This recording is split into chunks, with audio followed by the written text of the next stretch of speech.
Ajith sir வந்து ரீசெண்டாக Malaysia போயிருக்காரு.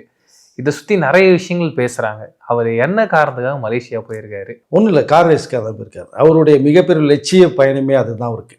சினிமா ஒரு கண்ணுன்னா கார் ரேஸ் ஒரு கண்ணு. அவர் கூட நான் பழகின பழைய ஞாபகங்களுக்கெல்லாம் போனோம்னா பார்த்தீங்கன்னா, அவர் ஷூட்டிங்கு வர்றது ஒரு காராக இருந்ததுன்னா, இந்த ஸ்போர்ட்ஸ் மெட்டீரியல் கார் மெட்டீரியல் இருக்குது இல்லைங்களா, அதுக்குன்னு வந்து பார்த்தீங்கன்னா ஒரு தனியாக டொயோட்டா குவாலிஸ்ன்னு நினைக்கிறேன். அந்த குவாலிஸ் இப்போ கிடையாது, அப்போ குவாலிஸ் இருந்தது. அதில் டிரைவர் மட்டும்தான் வருவார். சீட்டை பூரா ரிமூவ் பண்ணி உள்ளே பார்த்தோன்னா கிரிக்கெட் மட்டை, அப்புறம் வந்து ஹாக்கி மட்டை, அது இதுன்னு பேட்னு ஃபுட்பால், அது ட்ரோன்.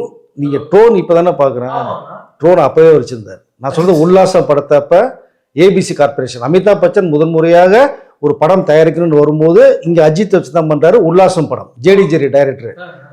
அதில் விக்ரமும் அஜித்தும் பண்ணாங்க. ஸோ பியூட்டிஃபுல் லவ் சப்ஜெக்ட் அது. அப்போ பார்த்தீங்கன்னா ஸ்போர்ட்ஸ் மெட்டீரியலுக்குனே ஒரு கார் வச்சுருப்பார், அந்த குவாலிஸ் காரில். அதுக்குள்ளே ஃபுல்லாக இதுதான் இருக்கும்.